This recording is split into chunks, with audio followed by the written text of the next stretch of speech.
Pateners, saya sekarang lagi BUNTU, buntu.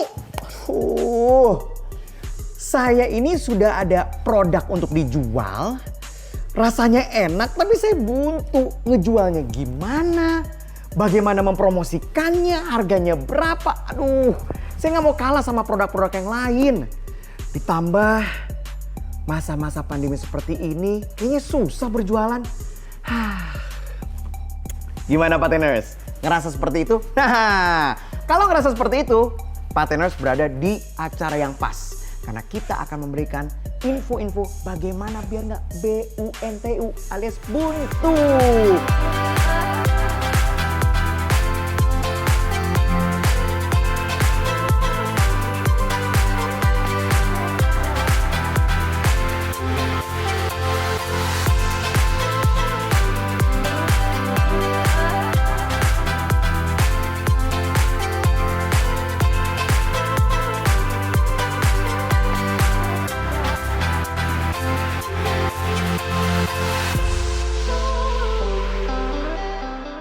Salah satunya usaha dari satu public figure yang bernama Melly Manuhutu yang mempunyai bisnis organik. Wah, apa nih?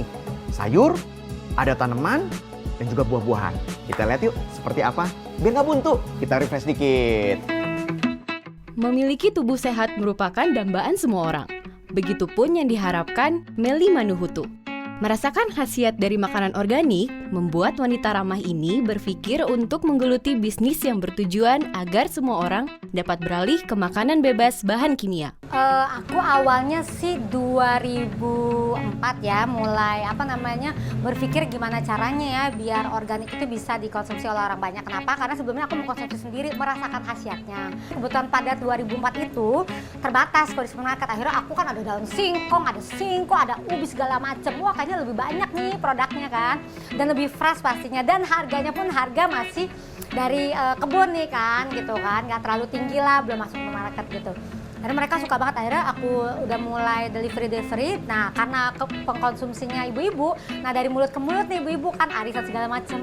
Melly ada loh jualan organik. Perbedaan sayuran organik dan non-organik tentu saja terletak dari penggunaan pestisida. Selain itu, dari segi bentuk dan rasa pun pasti berbeda. Kalau di organik nih kita bisa lihat ya, nanti mungkin ada tayangan lagi,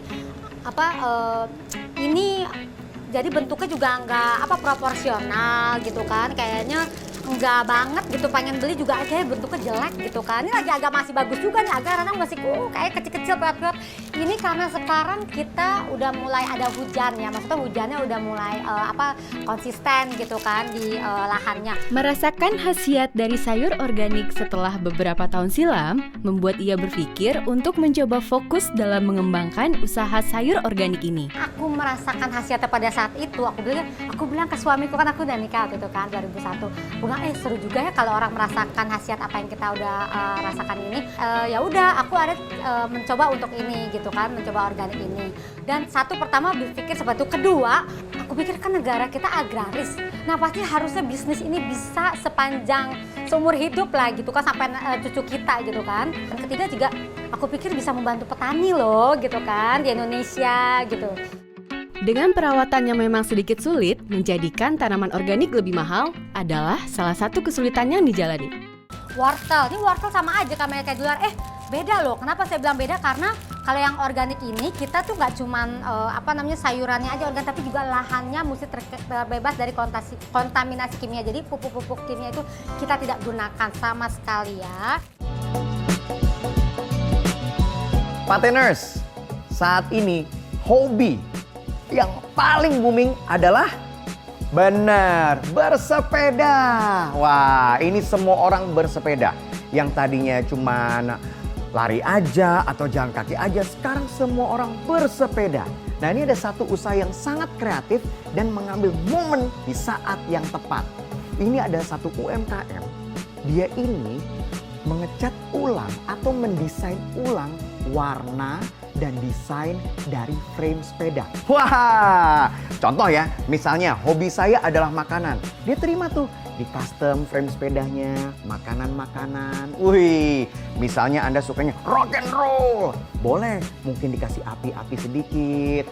Nah di saat seperti ini, momen-momen seperti ini, saya yakin banyak sekali pesepeda yang pingin sepedanya beda dari yang lain. Kita lihat yuk usahanya seperti apa. Keren nih.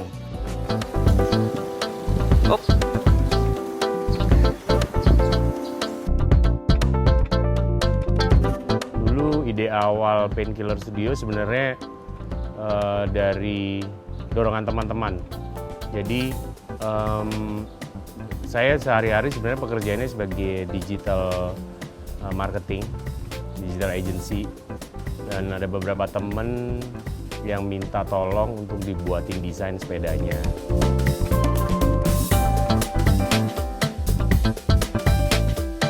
Karena semua dimulai dengan tanpa ada perencanaan yang matang, jadi kita go with the flow aja.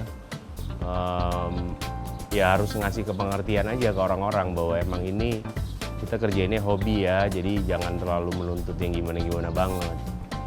Cuman ya orang-orang cukup mengerti karena kebetulan customernya Painkiller itu kan dari komunitas, ya mereka juga cukup santai lah gitu.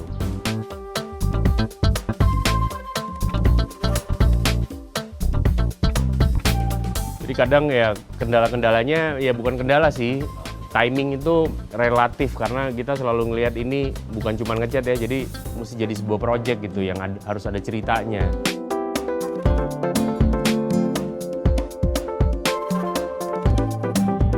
Kami lagi bikin beberapa prototipe sepeda sendiri, pengennya bahannya titanium atau pakai Columbus tubing. Pengennya sih memang kebetulan saya di PBIC, pesan dari ketum PBIC adalah jangan pernah ngelihat kompetisi kita dengan kota-kota lain atau dengan saudara-saudara kita sendiri.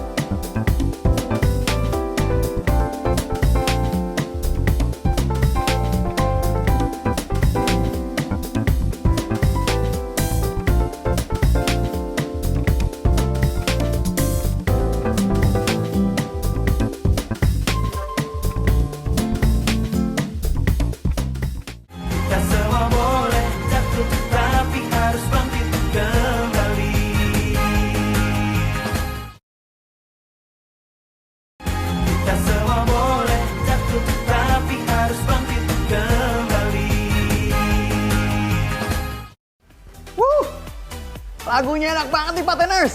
Wey, kedengeran nggak? Hah? Nggak kedengeran? Sama, nyolok aja nggak? Ini kan headphone besar ini salah satu alatnya seorang DJ. Loh. Kok ada garpu sama pisau? Hah, ini kan buat steak. Nah, apa hubungannya seorang DJ sama steak? Jadi gini Pateners, ada seorang DJ yang sudah pasti tidak bisa bekerja di saat-saat seperti ini karena tidak ada tempat atau klub yang buka pada saat pandemi yang seperti saat ini. Nah, pertanyaannya terus ngapain nih DJ? Dia jualan nasi goreng dan saya suka banget sama idenya. Kenapa? Karena untuk membedakan nasi goreng dia dengan nasi goreng lain harus beda. Kalau jualnya nasi goreng ayam, itu biasa. Nasi goreng bakso itu juga biasa. Dia menjualnya adalah nasi goreng sirloin steak.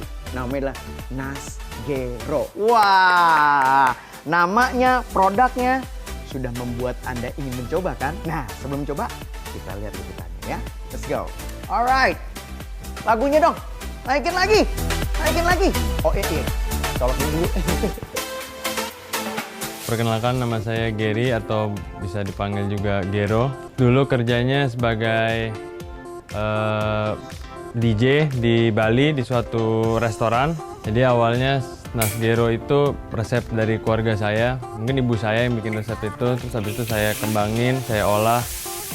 Habis itu jadi akhirnya saya bikin lah si Nasgero ini. Terus Nasgero ini nasi goreng pakai basmati. Berasnya jenisnya basmati kayak mungkin beras India gitu. Habis itu pakai daging sirloin juga.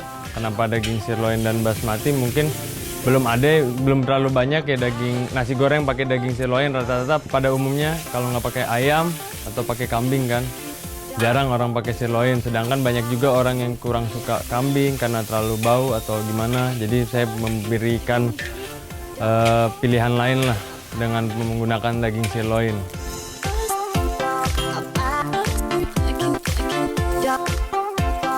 Awalnya kenal sama Gary gara-gara Gary tuh Gary tuh udah pindah di Bali. Terus kayak saya sering ke Bali, sering ketemu Gary. Terus kita sama-sama nge-DJ dan suka musik. Ya akhirnya kita temenan aja. Dan habis itu kebetulan karena baru nyampe Jakarta langsung unpaid leave, Gary kayak reaching out. Terus lagi ngapain? Wah, nggak lagi ngapa-ngapain nih. Gimana sekarang kalau kita jualan aja?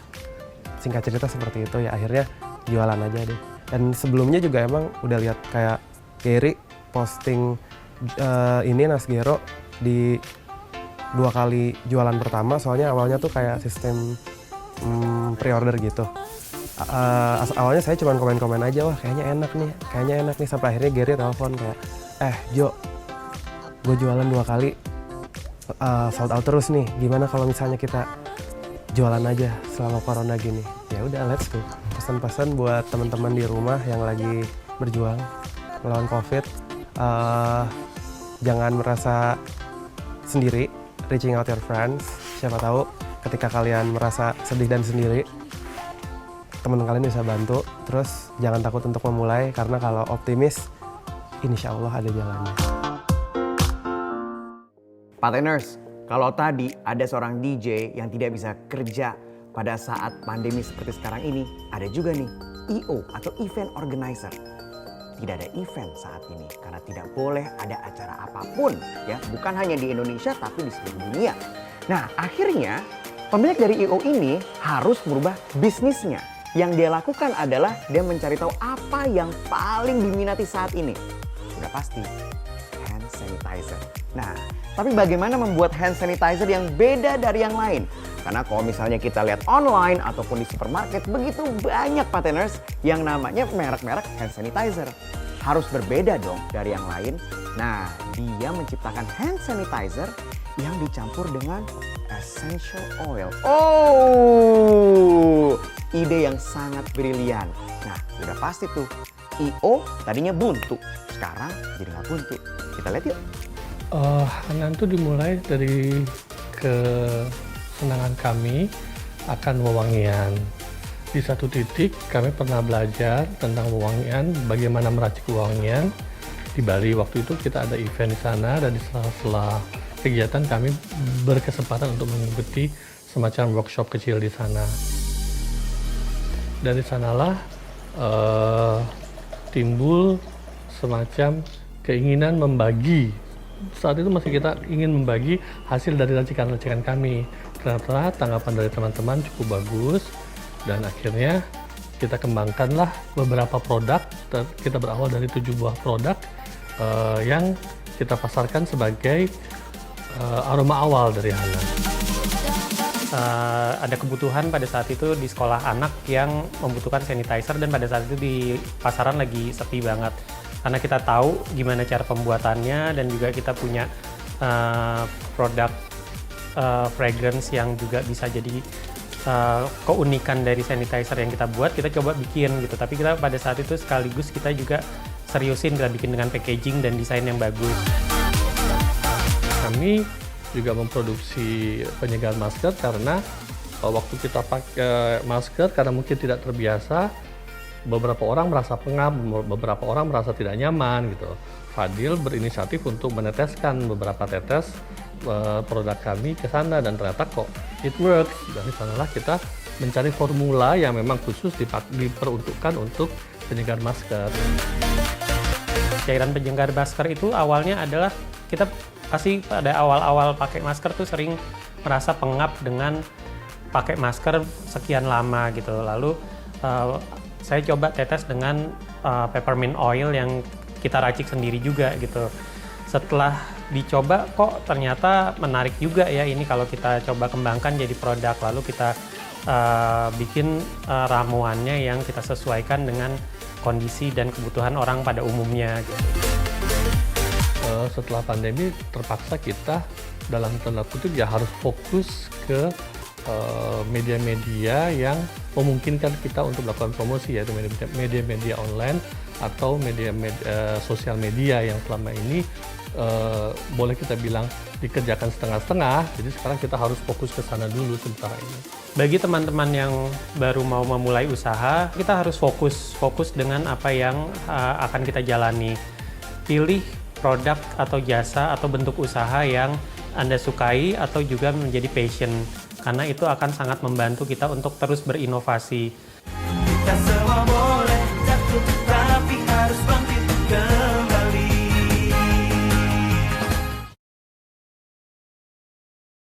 Kita kembali. Kita semua boleh jatuh, tapi harus bangkit kembali. Pateners, kalau misalnya kita punya barang dan barangnya ini mau dibeli sama orang, caranya kayaknya kalau ditaruh cuma di etalase di sebuah toko, kayaknya nggak seru ya. Ada satu istilah yang namanya branding. Wah, keren ya, branding. Tapi artinya apa itu branding? Nah, sekarang bareng sama saya sudah ada Mbak Wulan. Apa kabar, Mbak? Hai, Kemal. Apa kabar? Nah, ini Mbak Wulan ini sudah pakarnya branding lah ya. Oke, sudah berapa lama Mbak di bisnis ini? Kalau di desain grafis sendiri, saya sudah hampir 20 tahun lah ya. Wow, udah banyak nih ya. Jangan-jangan semua pengen di branding, jangan cangkir ini mau di branding juga nih. Cangkir pasti ada brandnya tuh. Wow, benar. Balik benar. aja. Oh iya betul, ada di bawah Pateners.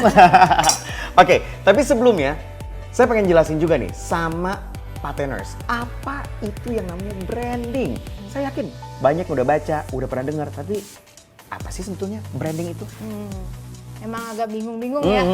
Kan orang-orang tuh kebanyakan tahu branding tuh logo aja. Ya, benar. Nah, tapi sebenarnya branding tuh lebih dari sebuah logo. Oke.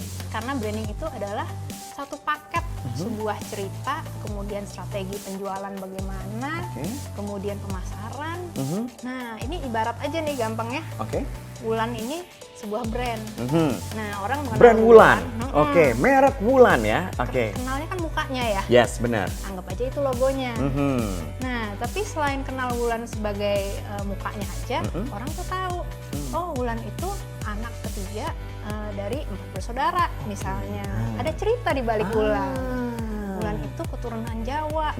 Jadi isinya apa gitu produknya. Iya. Nah, kemudian selain itu ada juga relationship. Oh, Wulan itu temennya si ini, si ini, si ini.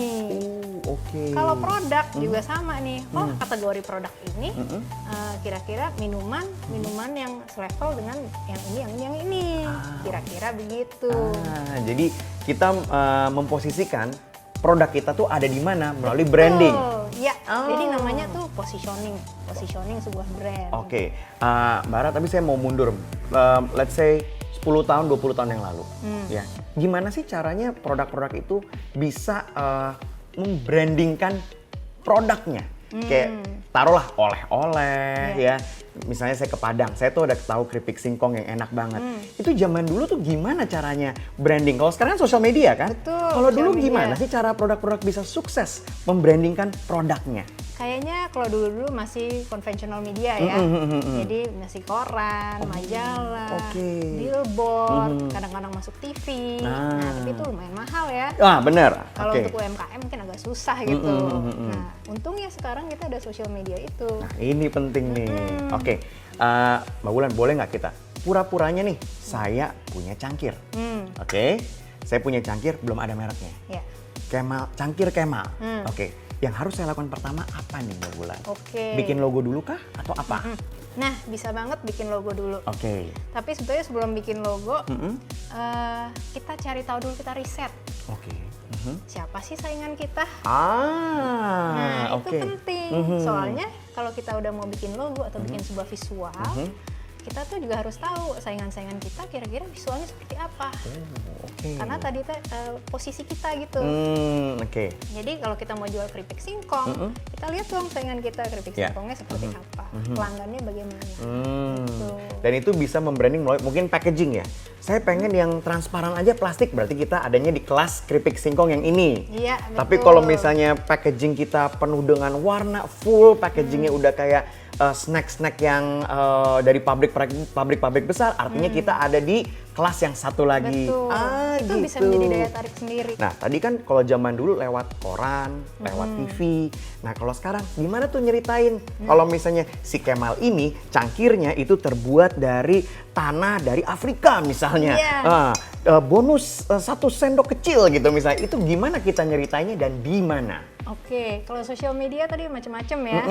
Kita ada Instagram yang lagi populer banget, betul. kita ada Facebook, Mungkin TikTok? kita ada TikTok Oke. yang sekarang juga ngetren banget. Semua bisa loh situ. Semua bisa, tapi lagi-lagi siapa target market kita? Oh. Lebih banyak main Facebook apa lebih banyak main Instagram? Nah, itu bisa ditentukan berdasar umur kadang-kadang. Betul. Kalau Facebook mungkin yang udah generasi agak lebih tua. Ya. Kayak misalnya ponakan saya nggak mau lagi main Facebook, Oke. dia maunya main TikTok gitu. Oke. Jadi kita bisa menentukan di situ. Contoh misalnya keripik singkong. Keripik singkong Minang yang pedas itu mungkin karena itu mungkin untuk yang sudah berumur taruhnya di Facebook. Bisa. Tapi kalau keripik singkong barbecue dan cheddar Ya. cheese itu ditaruhnya di Instagram. Betul. Oke. Bisa banget. Dapat ya patterners ya. Oke ya. Tapi Oke. nggak menutup kemungkinan kita bisa jual ke semua channel. Keripik singkong kan disukai semua umur. Iya. Mau dari yang masih kecil sampai yang udah tua suka. Siapa tahu opa kita juga suka keripik singkong barbecue gitu kan. Benar. Nah, Mbak Wulan, seberapa sering kita harus upload? Oke, ini sebetulnya tergantung algoritma. Oke. Mungkin yang partner belum tahu nih. Apa itu algoritma? Algoritma itu caranya sosial media itu menampilkan posting kita. Ini aku kasih contekan nih. Waduh, ini berharga nih. Biasanya kalau bayar, aduh nggak mampu saya ini. Aduh, ini bagus banget nih Ini tipsnya. saya juga dikasih tahu sama Oh teman iya saya. iya Saya iya. juga tahu. Oke. Jadi gini, postingan kita itu harus menarik banget. Kalau di Instagram harus menarik secara visual. Oke. Nah, karena misalnya kita udah punya let's say 100 follower ya. Begitu kita posting, nanti Instagram akan menyebarkan secara random kepada bilang aja 10 follower. Kalau 10 follower itu nggak nge-like postingan kita, dia tidak akan menyebarkannya kepada 90 yang lain. Oh gitu. Oke. Jadi mau nggak mau, it's a must. Wajib, kudu, harus gambarnya menarik. Gambar menarik, satu. Kedua, kalau bisa postingnya itu berkala. Jadi Oke. misalnya kalau bagus tuh setiap hari sekali. Tapi kalau nggak bisa, tidak dijadwalin seminggu 3 kali. Seminggu 3 kali. Ini tergantung kemampuan orang-orang. Kadang-kadang kan ada yang udah punya tim sendiri, tim sosmed ada 2 orang, wah udahlah lancar itu. Tapi kalau sendirian, bikin keripik sendiri, sosmed sendiri, foto Lupa deh sendiri. ya. Nah, Yang ada lagi bikin caption di Instagram, gosong ntar keripik singkongnya ya. Iya. Oke, Mbak Wulan ini bicara mengenai social media dan seberapa sering dan foto dan lain di mana kita harus menaruh atau mengposting foto yang menarik. Bener nggak sih Mbak? Makanya banyak orang endorse artis. Jadi ketika pegang produknya jadi lebih menarik. ya. Gitu. Bener banget sebetulnya. Kalau bisa gunakan, memang ada budget ya, kita bisa gunakan key opinion leader, kita bisa gunakan influencer. Tapi pasti kita harus memberikan sesuatu kepada artis itu kan. Betul. Soalnya artisnya kan pasti akan ngeposting juga di sosial medianya dia. Oke, Partners, selamat mencoba, semoga sukses dan Mbak Wulan terima kasih banyak ya. Thank you. Thank you. Tahu kembali, kita semua boleh jatuh, tapi harus bangkit kembali.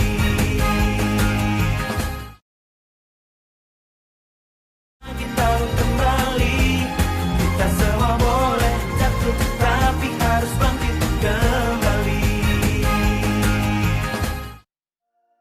Partners, kita masuk di segmen Bangga Produk Keren Indonesia. Sudah pasti kita bangga. Kenapa? Karena produk ini keren. Ditambahnya lagi, ini adalah produk buatan orang Indonesia. Nah, yang pertama yang ingin saya rekomendasikan kepada partners, semoga ini menjadi ide juga untuk membuat usaha Anda lebih berkembang lagi. Nomor 1 adalah miniplant.id. Wah, ini keren banget partners. Kenapa? Ini untuk Anda yang hobi bercocok tanam, mungkin berkebun, tapi di rumah Anda tidak ada pekarangan ataupun halaman. Ini cocok untuk Anda yang tinggal di apartemen atau di rumah yang kecil. Dan ini disebutnya sebagai kebun sayur mini. Woi, nggak kehabisan akal dan tidak kehabisan ide dan bisa dibilang Instagramable kebun-kebunnya. Kita lihat yuk.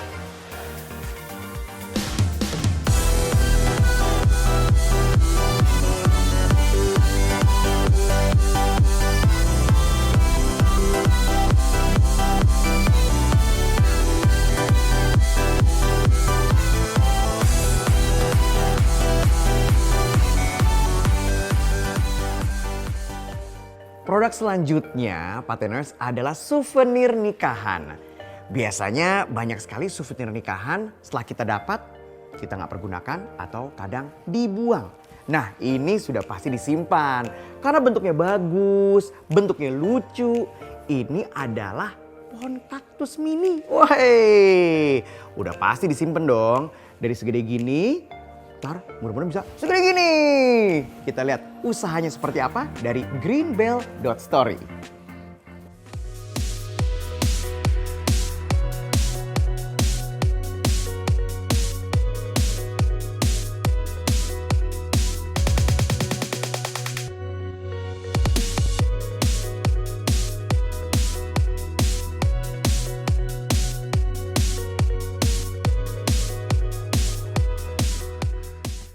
Pateners, kalau saya tanya kepada pateners, barang-barang apa saja yang terbuat dari kayu, pasti jawabannya kursi, lemari, figura, apalagi ya mungkin piring, garpu, sendok.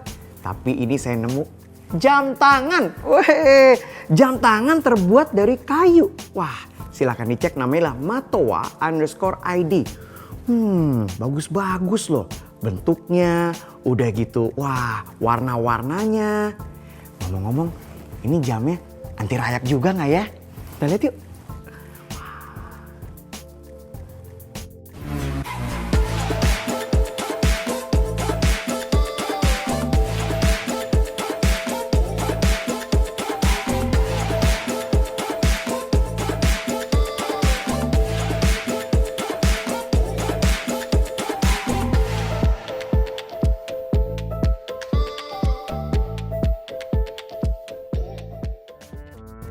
Wah, ini saya nemu ya, iseng-iseng nemu furniture yang lucu-lucu nih Pateners. Bagus-bagus.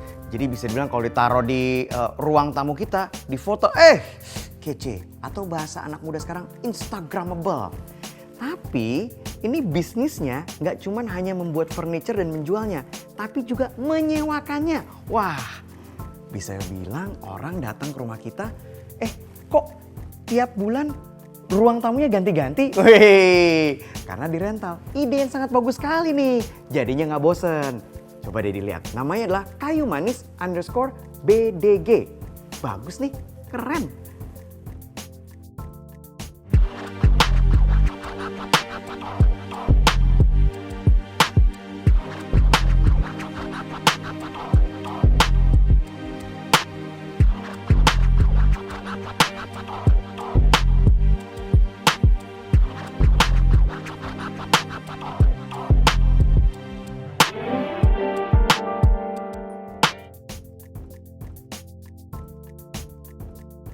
Goods adalah sebuah home industry yang bergerak di bidang kerajinan bahan jenis kulit seperti dompet, gantungan kunci, clutch, gantungan kamera, tempat kacamata, dan lain-lain. Pria asal Surabaya ini awalnya adalah seorang fotografer handal tetapi ingin menantang dirinya sendiri, menghasilkan karya lain yang lebih real atas kerja keras tangannya nih guys. Dalam diri saya sendiri berasa kayak lahir passion kedua gitu setelah awalnya saya menggeluti di dunia fotografi. Selama 3 tahun berjalan, sudah banyak melahirkan karya-karya indah. Dari yang tidak paham jenis-jenis kulit dan alat-alatnya, tetapi kini Freddy sudah ahli dalam kerajinan kulit. Untuk ide, saya biasanya datang dari experience dan ya referensi dari internet, Pinterest atau YouTube. Bagi pecinta kesenian atau kerajinan kulit, maka Born Goods adalah pilihan yang tepat untuk tampil beda. Born Goods yang dirintis memakan modal berkisar 2 jutaan ini sangat menghargai kepuasan para pelanggannya. Modal awal di Born Goods sebenarnya saya juga agak lupa, cuman yang saya ingat adalah kisaran 2 jutaan. 2 jutaan itu pun buat beli alat standar kayak buat bolongin jahitan, terus material kulit yang bukan yang kualitas bagus, saya juga belum tahu yang bagus mana, yang jelek mana. Intinya dari 2 juta itu udah ngulik. Belajarnya kurang lebih udah 2 tahun yang lalu. Kita langsung nyamperin gurunya di Jepang karena kita lihat dari via media online juga. Kita interest, terus habis itu pada saat itu memang dia belum bisa datang ke Jakarta, jadi kita samperin ke sana. Dan kita lihat juga ini kan variasi produk yang di Indonesia belum ada ya, jadi kita tertarik buat mendalami lagi gitu dan untuk dijual di pasar di Indonesia.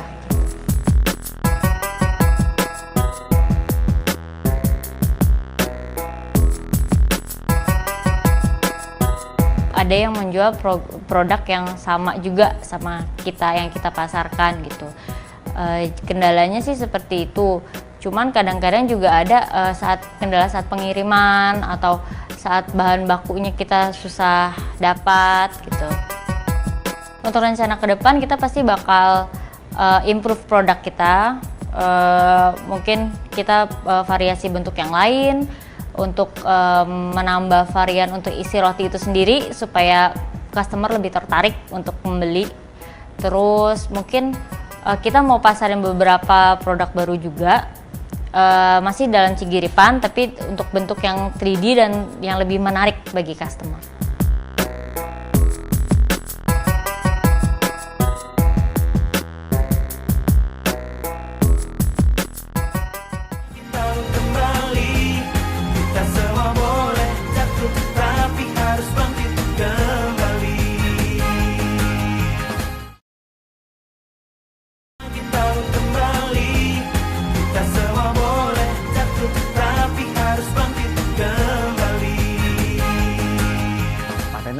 Saya lagi bingung nih. Ini barang mau saya jual online, tapi di mana ya? Sosial media atau di e-commerce? Bedanya apa sih? Dan lebih untung yang mana? Pasti bingung kan? Sama kayak saya. Yang jawab langsung aja. Mbak Ara, apa kabar? Baik, apa kabar? Pokoknya kalau ngomongin berbau sosial media, digital, Mbak Ara langsung hadir di sini di acara Paten. Kayak sulap ya? Langsung aja, terus. Nah, Mbak Ara ini kita langsung aja nih ngomongin tentang jual online. Betul. Tapi ini menjadi pertanyaan semua orang nih Mbak. Bingung, jualnya lebih baik di mana sih? Sosial media apa di e-commerce gitu loh? Apa harus ada di dua-duanya? Nah, gimana nih Mbak? Beda nih platform ini, ya. Social media sama e-commerce, sesuai namanya. Social media untuk bergaul. Tapi sekarang ada yang jual nih. Betul. Ya kan? Ini kadang-kadang banyak yang suka tanya kan, ini mana duluan? E-commerce atau social media? Sebenarnya punya dua-duanya bagus. E-commerce itu udah banyak. Cara milihnya gimana nih? Benar, gitu. benar. Ada ini yang harus emang sedikit belajar sedikit. Jadi beda-beda ya? Beda-beda. Oh gitu, saya baru tahu loh, saya kirain ya udah yang mana aja gitu loh. Kalau punya tim yang siap, mau di semuanya silakan. Oke. Tapi kalau misalnya timnya masih kecil, itu sebaiknya pilih salah satu. Oke. Nah ini biar kita tahu ya, Pateners, yang mana jagonya itu gimana? Apakah kita tinggal search, oh ini misalnya taruh lah ya. Let's say kita makanan frozen. Nah kita tahu dari mana? Kayaknya bagusnya di yang A deh, daripada yang B gitu. Nah itu biasanya begitu masuk ke e-commerce, balik lagi sebenarnya udah bisa ketahuan dari diri sendiri. Kalau misalnya kan itu juga by habit ya, gitu kan. Oke, saya mau cari makanan frozen, saya ke e-commerce yang ini. Kebiasaan kita sebagai customer. Kenapa? Karena yang beli juga customer kan. Iya betul. Jadi harus jangan lupa selalu bermirror kembali, bercermin kembali. Dengan kebiasaan kita, karena itu yang akan menjadi kebiasaan customer kita, gitu kan. Nah, tadi kenapa aku bilang siap? Ya, e-commerce itu bedanya sama Instagram. Kalau Instagram kan kita yang kontrol ya, itu punya kita yang kontrol, kita yang tahu. Kita nunggu komen, kalau misalnya di komen orang bahagia dong. Dan like. Apalagi kalau di tag. Apalagi kalau itu emas. Waduh itu emas, jangan lupa. Tapi kalau e-commerce itu juga dinilai oleh e-commerce-nya. Oke. Jadi ketika kita belum punya budget, tapi misalnya nih banyak orang ngasih bintang, platform itu biasanya akan bantu promosiin. Oke. Karena reputasi toko ini, lapak ini gitu kan. Bagus. Betul. Itu reputasi buat dia ke dalam, buat dia ke e-commerce-nya. Bukan cuma sekedar meyakinkan customer lain. Kan kalau biasanya kita gini kan, beli, misalnya kita lihat toko, ini bintangnya kok dikit ya, itu males kan. Betul. Oke. Itu kan ngebantu customer. Tapi kalau dia bintangnya bagus, dia aktif, dalam arti aktif nih, ada customer nanya, Jawab. cepet. Oke. Nah ini yang tadi aku bilang harus siap. Oh. Karena mesti ada yang standby. Saya mau kasih kesimpulan sedikit. Nomor 1 adalah kita dorong orang-orang yang beli untuk memberikan komen. Betul. Ya, Memberikan review dan bintang dan komen. Oke. Kedua adalah kita harus cepat dalam respon. Betul. Saya suka lihat tuh kadang-kadang belum saya tanya, saya ngelihat kadang-kadang dari si tokonya last scene 2 hari yang lalu. Wah itu udah males tuh kadang-kadang. Iya. Last scene mesti paling nggak usah 2 hari. Aku aja kalau ngeliat last scene-nya itu 2 jam lalu udah males. Oke. Nah, ini tips yang bagus karena nih. masalahnya kenapa mesti begitu? Kita akan berkompetisi dengan banyak toko gitu kan. Jadi ini yang aku bilang, yang kita sebut after sale atau setelah service. Ya. Oke. Di titik mana kita harus kita ke e-commerce deh. Dari kita mulai satu produk ya dan sudah mulai dibeli, let's say ya lumayan lah ada yang beli 10 orang sehari, dan di titik mana kita harus sekarang kita lari ke e-commerce juga. Apa dari awal langsung bikin dua-duanya? Nah, balik lagi, sesiap apa timnya. Jangan langsung bikin terus kewalahan sendiri. Ketika udah mulai main Instagram dan mulai main e-com, dua-duanya harus jalan bareng. Karena ada orang yang tetap mau nanya di e-com. Nanya di Instagram. Iya. Ada yang udah direct ke e-com. Gitu. Kalau bisa dari awal itu udah bagus banget sih. Karena kenapa? Mereka bisa di link. Saya pernah bilang kan pentingnya si Facebook page itu. Sekarang kan Instagram bisa swipe up tuh. Betul. Kalau misalnya kita ke Instagram story, pasti pernah kan ngelihat swipe up. Iya. Nah, langsung kan. Bisa langsung order, bisa langsung melihat websitenya. Nah, kalau dulu ada limitnya. Kalau sekarang udah bisa. Tapi ada kuncinya untuk main itu. Yaitu? Mesti punya yang kita sebut kemana lah swipe-nya. Kalau nggak kemana-mana juga buat apa ya? Nggak bisa. Nggak keluar fitur itu. Oke. Nah, bikin fitur itu di Facebook. Yang disambungin ke e-com-nya. Gitu. Untuk saat ini, benar nggak sih Mbak Ra? Emang harus begitu berdagang, benar nggak Mbak? Benar Kak. Untuk saat ini ya? Untuk saat ini Iya. ya. Karena masalahnya untuk saat ini kita belum ada yang namanya pasar kaget ya kan, atau market ya kan, atau misalnya ada apa sih yang kalau di mall tuh Sunday market, weekend market, bazar-bazar itu. Bazar-bazar itu yang dimana kalau dulu seru ya. Betul. Itu kita hilang kan. Lagi pandemi ini kita kehilangan itu. Aku juga rindu banget. Benar. Nah, jadi emang online menjadi sebuah salah satu channelnya, medianya di situ ya. Banget. Karena orang juga akhirnya karena nggak bisa ngeliat kayak gini, beli di mana lagi kalau bukan buying handphonenya kan. Iya. Jadi bisa dibilang, makanya banyak orang bilang pakai admin karena emang bisa dibilang kalau bahasa Inggrisnya full time job. Wah, ya kan? Itu full time job. Jadi bener-bener bukan part time lagi, bukan kerja asal-asalan, emang betul-betul full time job. Kita kerja total karena bisa cepet ngeresponnya dan itu memberikan impresi yang baik kepada pelanggan. Satu pertanyaan saya lagi. Ini kan dari e-commerce kan suka ada turun ke bawah, yang misalnya produk kita di bawah. Dari jumlah orang review dan bintangnya semakin bagus, akan menaikkan produk kita nggak sih Mbak? Betul, karena dari e-com-nya. Karena dia kan lihat, wah ini aktif nih. Walaupun misalnya dia nggak pasti e-com-nya, mereka punya, setiap e-com punya teknik sendiri. Tapi biasanya mereka juga akan aktif nanya ke sellernya. Ini kamu bagus nih, gitu kan. Nggak mau ikut promo ini. Nah itu juga main e-com, emang mesti punya waktu khusus untuk mengulik, karena banyak kan cashback, promo diskon. Itu semua yang mereka emang fungsinya e-com menawarkan itu. Gitu, makanya e-com tuh benar-benar jualan. Instagram promosiin, cuci otak brand lo, brandnya apa sih? Gitu kan. Betul, cerita brand, cerita tentang produknya. Wah ini banyak sekali nih info yang kita dapat dari Mbak Ara seperti biasa nih. Wah, jadi saya kalau milih ya Instagram dulu, coba langsung dipromoin, habis itu langsung e-commerce. Timnya udah siap, naik e-com deh. Baiklah. Ini saya udah punya produk ya. Saya nggak punya admin. Mungkin Mbak Ara jadi admin saya. Makasih. Mbak Ara terima kasih banyak ya. Sama-sama. Thank you. Jangan kemana-mana partners. We'll be back after this. Tetap di sini. Kita kembali, kita semua boleh jatuh, tapi harus bangkit kembali.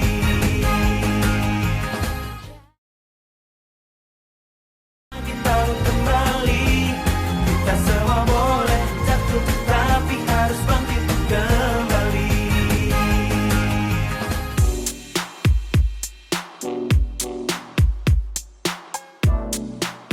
Jadi brand kita itu kita namain Selfish Genuine Leather Arts.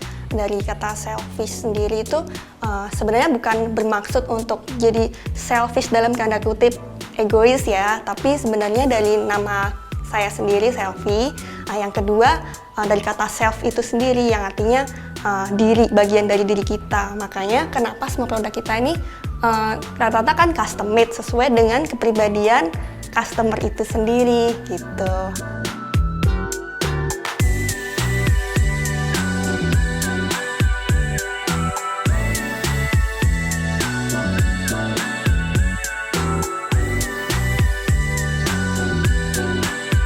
Nah, jadi di produk Selfish itu ada dua.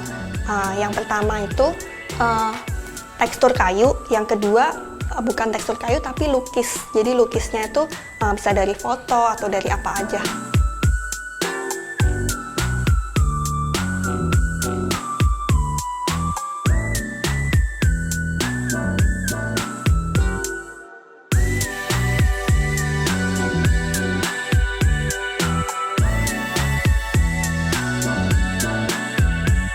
Kalau kesulitan bisnisnya, yang pertama kapasitas produksinya tidak bisa besar karena semua handmade. Dari awal kan kita sudah kasih lihat bahwa semua hand cutting, tidak pakai mesin, kemudian juga hand painting, hand carving juga, jahitnya juga jahit tangan. Dengan proses yang segitu rumitnya, tidak bisa prosesnya mass production yang sangat besar seperti di pabrik-pabrik lain, seperti itu.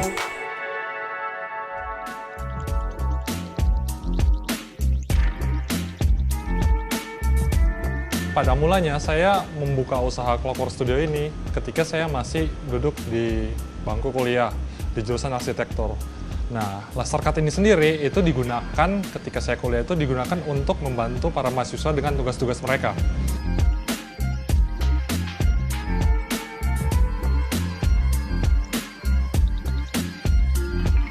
Ngomong-ngomong soal brand, Clockwork sendiri itu saya ambil dari bahasa Inggris clockwork, tapi saya menggunakan versi bahasa Jermannya, di mana clockwork ini berarti sistem kerja jam, mekanisme jam.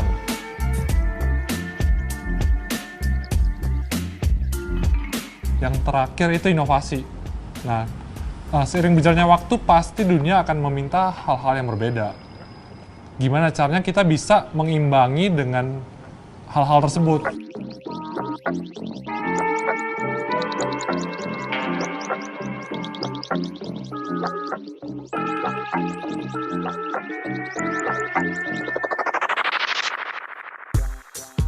Pateners, kita kembali lagi di Berita Bagus. Bersama saya Bagus Adikarto, Gondo Hadi Winoto, Mangku Brata Diharjo. Tapi panggil saja Bagus. Baiklah Pateners, berita yang pertama. Fasilitas PLB e-commerce permudah UMKM tembus pasar global. Waduh, kita pengen dong produk kita dicoba atau digunakan sama orang-orang di luar negeri, mungkin di Amerika atau mungkin di Slovakia atau mungkin di Ceko, di mana-mana. Bagus. Kementerian Perdagangan terus melakukan berbagai strategi dalam mendukung ekspor produk UMKM ke pasar global. Salah satunya dengan memanfaatkan pusat logistik berikat PLB e-commerce sebagai sarana membantu proses ekspor produk UMKM. Waduh, hebat sekali nih kalau satu saat nanti produk Anda dimakan oleh orang-orang mungkin di Amerika, mungkin di Eropa. Bagus. Kita lihat beritanya.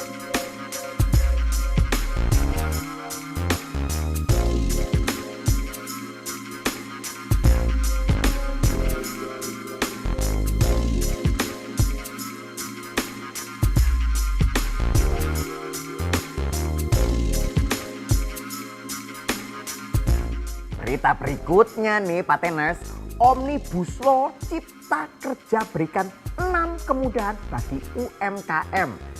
Menteri Koperasi dan Usaha Kecil Menengah atau UKM, Bapak Teten Mas Duki memastikan rancangan undang-undang RUU Omnibus Law Cipta Kerja akan memberikan kemudahan bagi pelaku usaha mikro, kecil, dan menengah atau UMKM untuk mendapatkan ya dalam meningkatkan pertumbuhan usaha. Wah, bagus ini. Jadi berkembang dan bagus.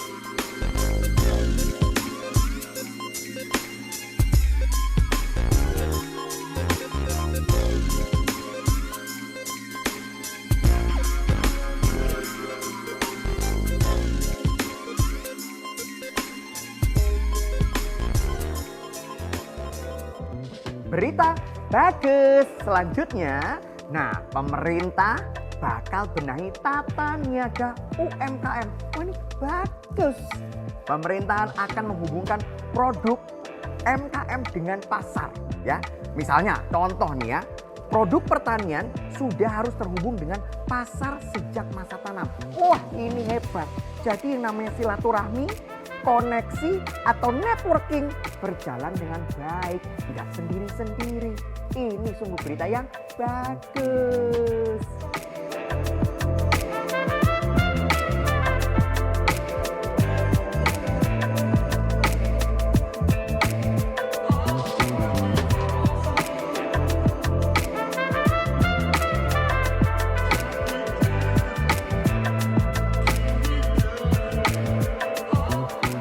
Gimana Pateners? Udah nggak pada buntu kan? Gimana? Udah dapet info mengenai branding, kemudian promonya di sosial media seperti apa? Lengkap sudah. Mungkin yang tadinya ada Pateners yang usahanya nggak kemana-mana, kok kayaknya mentok, sekarang dapat ide-ide cemerlang. Itulah acara Paten, memberikan inspirasi untuk Anda semua dan semoga usahanya semakin lancar. Oke, baiklah untuk itu saya Kemal undur diri. Kita ketemu lagi di acara Paten selanjutnya. Terima kasih dan sampai jumpa. Tapi harus bangkit kembali. La la la la la.